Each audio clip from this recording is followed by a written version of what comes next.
The Kol Nidre blessing and prayer, it's an act of contrition. To say that we are sorry for the wrongs and sins, not that we have done last year, but what we will do this year.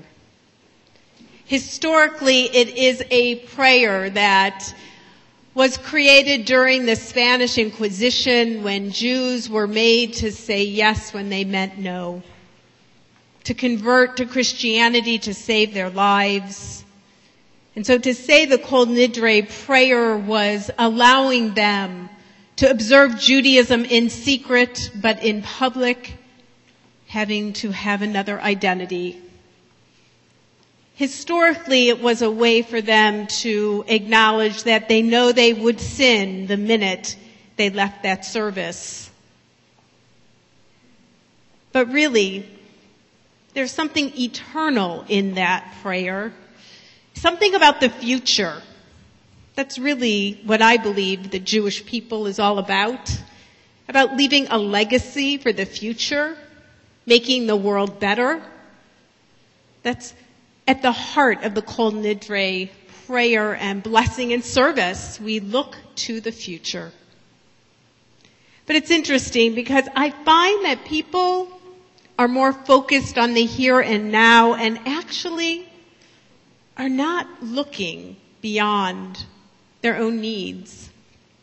We more often than not are like the woman who in the airport goes to buy a newspaper and a small package of cookies. She sits at the gate waiting for her plane to arrive. And all of a sudden she hears a rustling. A man in a nice suit is eating a cookie. He sits right behind her. He's eating her cookie. She is outraged. So she takes one herself. Then what happens? She hears rustling again. I can't believe, she can't even look at him. She's so angry. So she takes another one. What's worse? The last cookie, you know what he does? He breaks it in half and sends half of it over to her. He gets up and he leaves. She's just fuming. She's playing in her mind what happened over and over and over again. And then, of course, her plane arrives. Her section is called, and she opens her purse to get out her seat. And there is her unopened package of cookies. Whose cookie is it? It seems as though we are taught from a very young age about whose cookie is it. Is it yours? No, it's mine. It just doesn't really leave a legacy, does it? It's about the here and now where you don't even notice what's right in front of you. We seem to be so caught up in that. For me, it really is about the text from Joel that says, your children will teach their children, and their children, their children, and their children, the generations after. When you're worrying about your cookie, you're not looking to the world and to the future and what you want to leave behind. You're looking at just what you want. I think there are 3 ways for us to create a legacy. It's to help us understand that wisdom and knowledge is truly important. I think in this day and age, we really don't need to teach our children how to make a living. They seem to do that pretty well. We've taught that really well. It's how to make a life that's meaningful. That we've missed a bit. And that, I think, is about a legacy. So the idea of Judaism being a deep well of wisdom is essential. Daniel Hartman was here from the Hartman Institute in Jerusalem, and he said, we have focused so much on the death narrative, on the Holocaust in Israel, that our children think that is the only thing that's Judaism. That is what we've fed them for all these years, and it just isn't enough out of context. We have to teach them an entire Jewish history. We have to teach them what our sources say. We have to teach them how to be in the world and what Judaism has to teach. You know that cookie story? Well, let's look at what Judaism has to say about it. A year and a half ago, the cantor and I took a number of families to Israel, and we participated in what's called the Leket program. Leket is the four corners of a vineyard or a field that is not harvested by the person who is a steward of it. Rather, it's left for the poor.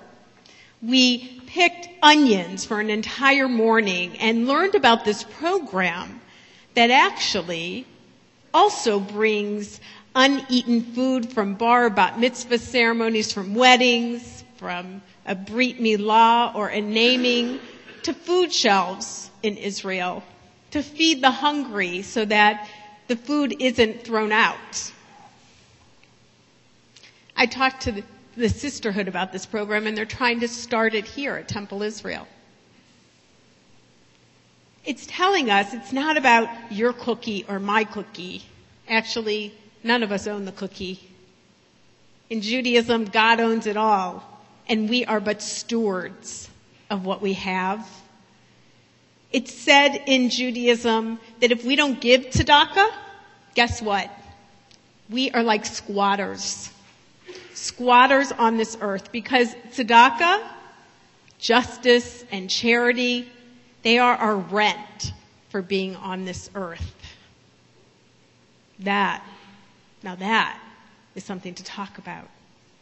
That is a deep well of truth about caring for each other rather than worrying if it's our cookie.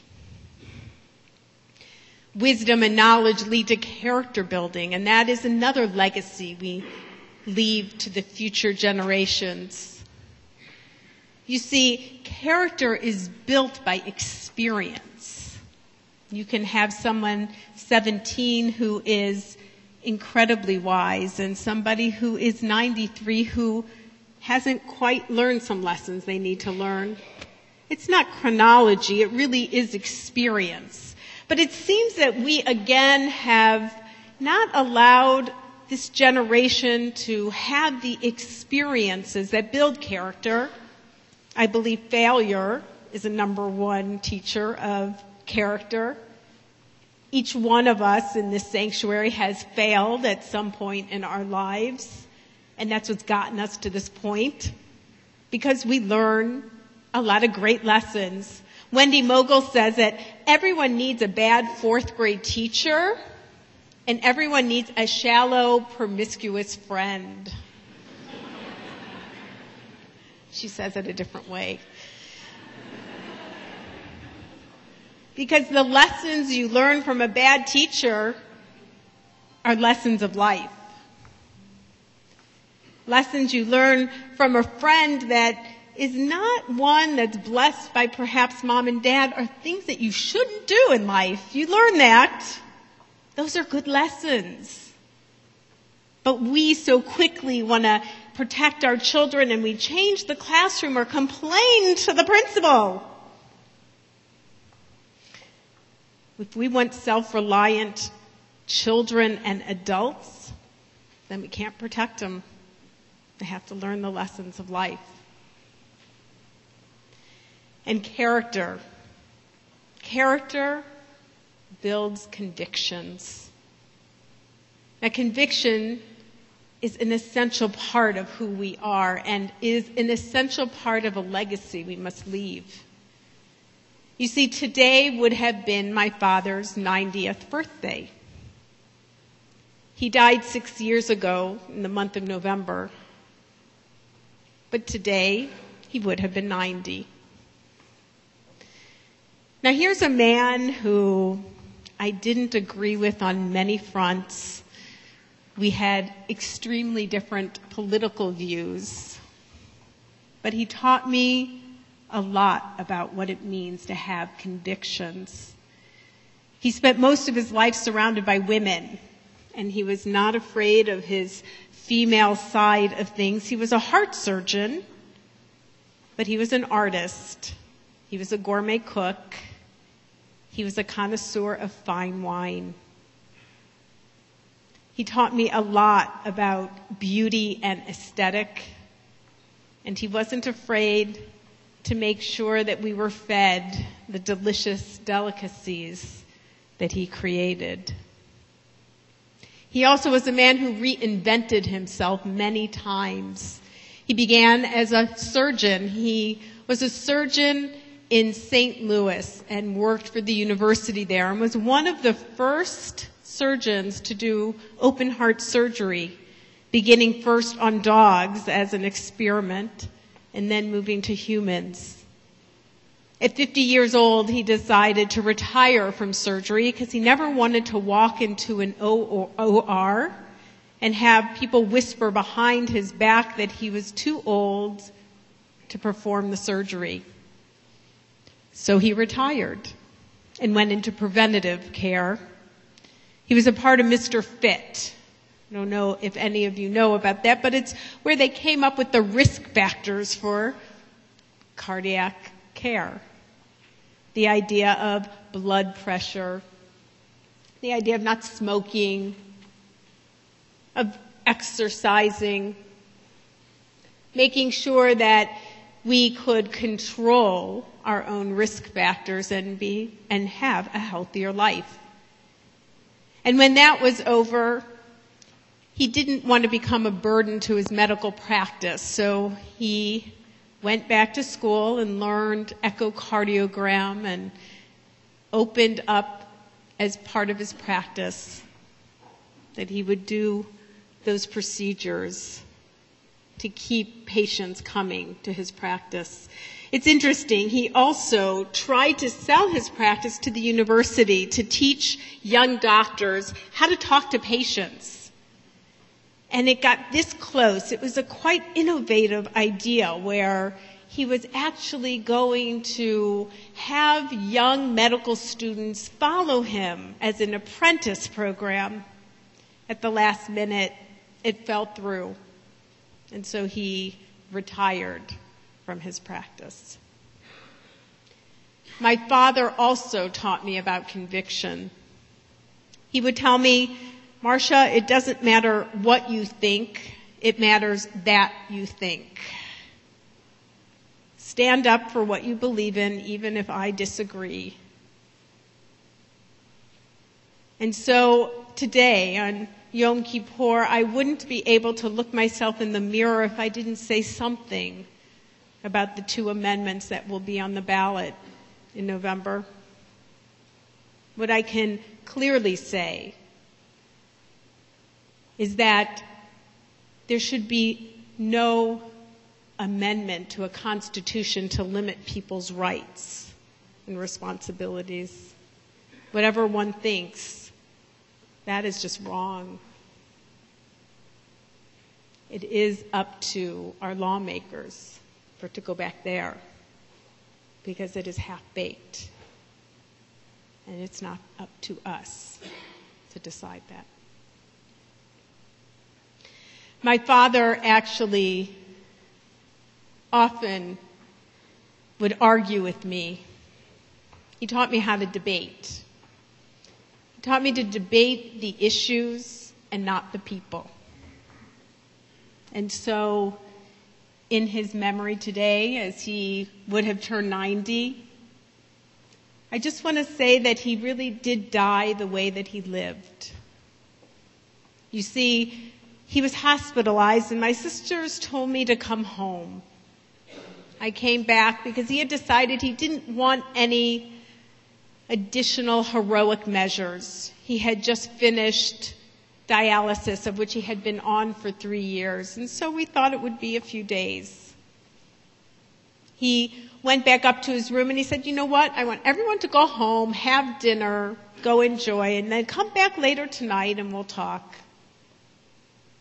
We all went home. We were having dinner around the table that he often served us and fed us in the home that he built for us.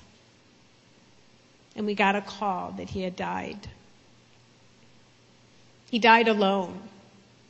And for me, I believe he did so that he could always be the patriarch of the family, that we didn't have to watch him. And for him, that was important.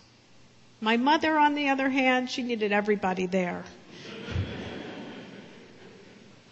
So on his 90th birthday, I thank you for indulging me, of helping me know that it really is about the legacy that each of us leaves that is essential to this world. And that we can take this day of Yom Kippur to look into that future. And like my father, kind of do life his way. Zichrono livracha. May his memory always be a blessing. Amen.